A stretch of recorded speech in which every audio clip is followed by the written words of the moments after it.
It's truly a sad day for the big mouse upstairs.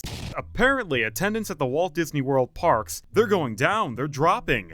Oh no, how could this be? Disney, how are you going to be able to afford all of these exciting new attractions that you have in development? And that fifth park that you sorta don't really want to build one day. How will Disney afford all these failed movies that keep hemorrhaging capital year over year? Movies that, might I remind you, can only exist because Disney is moving all the profits from the theme park division to the studios. And Disney, if you're not pulling any attendance numbers, how are you going to be able to afford the demolition crews that are contracted to destroy and dismantle our favorite attractions so you can replace them with bland and boring new ones? Do you guys get what I'm saying? I'm being pretty on the nose with the sarcasm here. Disney World, as a whole, they're struggling. Tourists are not too eager to go to the Disney parks right now, and it's all the result of a variety of factors. Poor management, lack of new attractions, removal of existing attractions, retheming of existing attractions in place of mediocre ones, and most importantly, rising competition. Disney, they're not keeping up with the ever-expanding Orlando market, and it doesn't really seem like they want to keep up.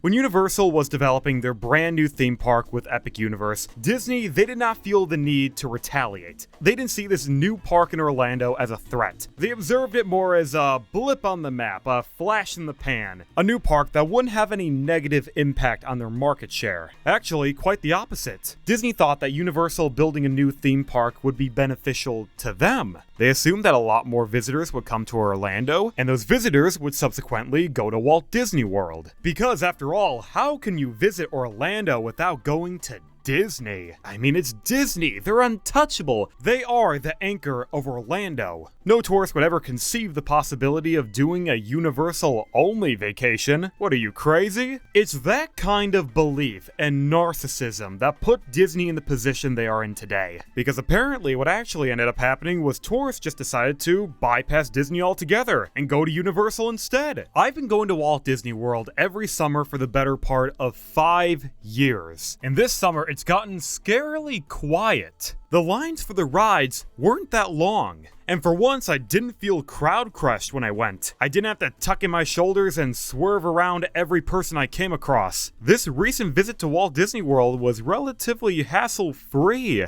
And from a consumer perspective, I prefer this. I prefer Disney being less crowded. If only this wasn't incredibly bad for business. This lack of attendance at the parks just goes to show that Disney, they don't exactly have the stranglehold on their consumer base like they thought. It appears that the consumer, they're more than willing to abandon ship whenever they see a better alternative. Don't believe me? Well, let me just turn your attention to Exhibit A, the ticket pricing, because this is the real smoking gun. Everyone knows that Walt Disney World is expensive, very expensive. It takes an arm and a leg and your first child just to get into this place. But now if I observe the ticket pricing, it's a completely different story. You want to guess how much a ticket to Walt Disney World costs right now? Go ahead, take a guess. The price tag, as of now, is an astonishing $89. If you buy a minimum of 3 days and you don't include the Magic Kingdom. So yes, there are a few contingencies to this $89 figure, but it's still better than nothing. Normally, if you wanted to buy a one-day ticket to Walt Disney World, it would cost $189, maybe even $200, especially if you're going during peak season, which yes, does include summer. Summer is usually the prime time to visit. The only way you could ever achieve this $89 figure prior to this deal was if you bought a 6-day ticket minimum. And let's be honest, not a lot of people were buying that. There's not enough to do at Walt Disney World for 6 days, and most people don't have 6 days of vacation time. So for most guests, this kind of deal would be unobtainable. But you want to know something else? This isn't even the best promotion Disney is offering. If you happen to be a family man with a few children between the ages of 3 and 9, there is a ticket offering where prices are as low as $59. Yes, $59.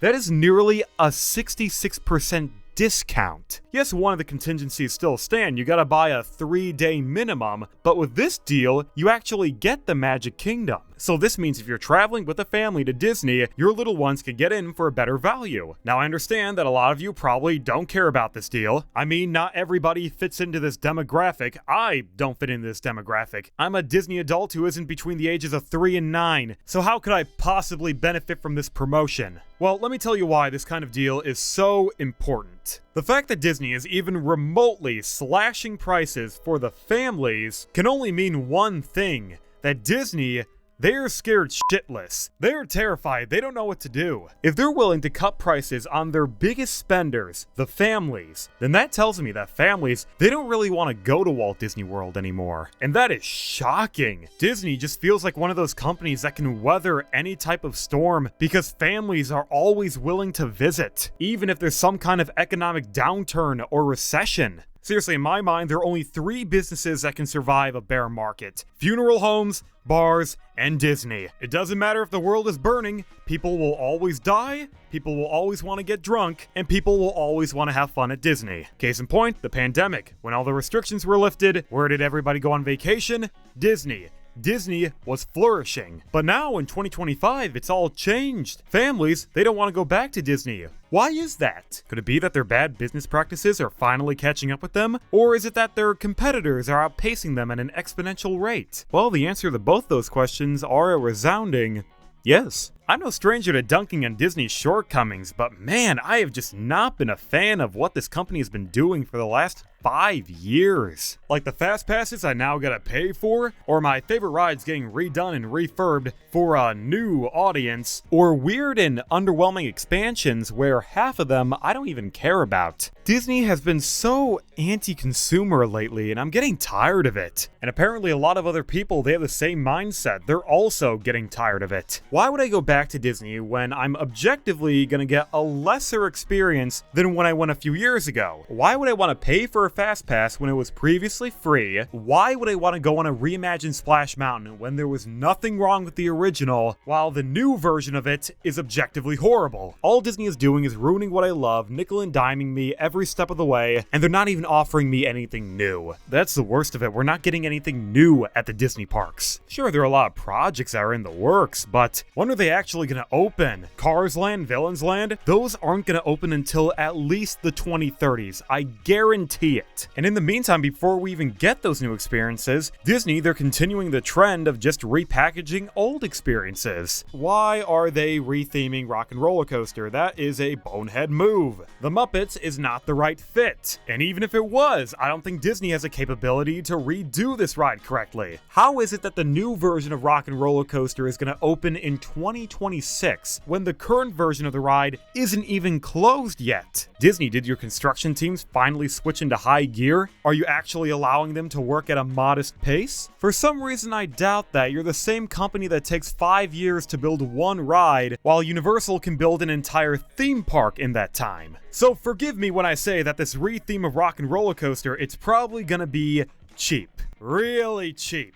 I'm talking about little to no change with a minimal theming. That's the only way you can get this ride open in less than a year, and I highly doubt this ride is going to live up to the original, which is about on par with every other retheme you do. The point is, practices like this actively just piss me off, Disney, and I don't get this kind of crap with companies like Universal. I actually enjoy everything Universal has been doing lately. I have very few complaints. They built a new park, they have a lot of great rides, they're already working on their next edition with the Ghostbusters coaster. At this rate, Universal, they're on track to add a new attraction to one of their parks every 2 years. And what have you been doing, Disney? Your last ground-up new ride was built back in 2023 with Tron, and that ride took over 6 years to develop. We found out about that coaster back in 2017. All we're doing now is actively waiting for all these other lands and rides to be built, and all of them collectively are probably going to take around 6 years for them to debut. So until then, what do we actually have to look forward to in the immediate future? A retheme of Test Track? A retheme of Rock and Roller Coaster? A retheme of It's Tough to Be a Bug to Zootopia? Ugh, I'm not looking forward to that. Nah, none of this is gonna cut it. None of this is gonna get me actively reaching for my wallet. And it seems like a lot of other people feel that sentiment. I and many others would rather experience something new in Orlando. We would rather go to the new park. You can flash all the deals that you want, but it's not gonna work. Most people have already booked their vacations for the summer, and most of them are going to Universal. I guess if you haven't been to Disney in a long time, this might be the best time to go, but wouldn't you rather go to Epic Universe as opposed to a park that you've been to a million times and has less to offer than before? Until these new attractions debut, I'm gonna be pretty negative towards you, Disney, and I'm not gonna be visiting as often as I normally do, because truthfully, I would rather spend my time at Universal instead. Plus, with the lines being shorter at Disney now, there's not much of a reason to even stay here for a long time. A big component to why you would even buy a 4-day ticket option and devote 1 day to each of the parks is because they were crowded. If you didn't have the full day, you couldn't get on everything. But now that the parks are more empty, you can easily get on everything in half of a day. And then you can use a hopper to go to a different park and clear that one out. Because without crowds, you really realize how small each of the Disney parks are.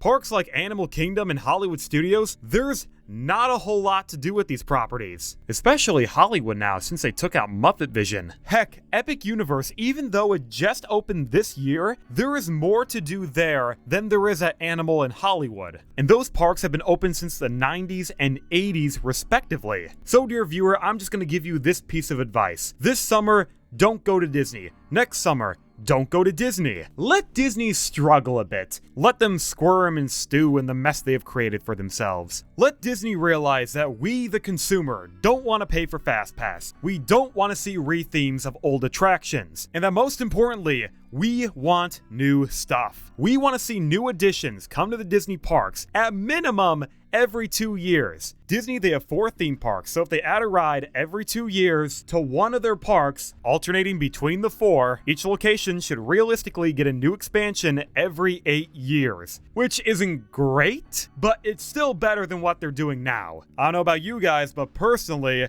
I don't like waiting 5 years for an attraction dump and then waiting another 5 years for Disney to slack off, realize that they haven't been expanding enough, and then hastily making a bunch of announcements that feel very reactionary and not from a place of innovation, and then opening a bunch of rides all at once with half of them feeling subpar and severely budget cut. The only way to effectively change Disney's business practices is to vote with our dollars. The public needs to stop wasting their money at Disney. If we truly want to see a lot of investment return to the Disney parks, then we have to make Disney painfully aware that if they don't innovate, they don't invest, and they don't expand, then we're just gonna bail and take our business somewhere else. Sorry Disney, I don't sell my precious bone marrow and kidneys for just any company. You gotta wow me with a product a little more interesting than Cars Land in order to take my money.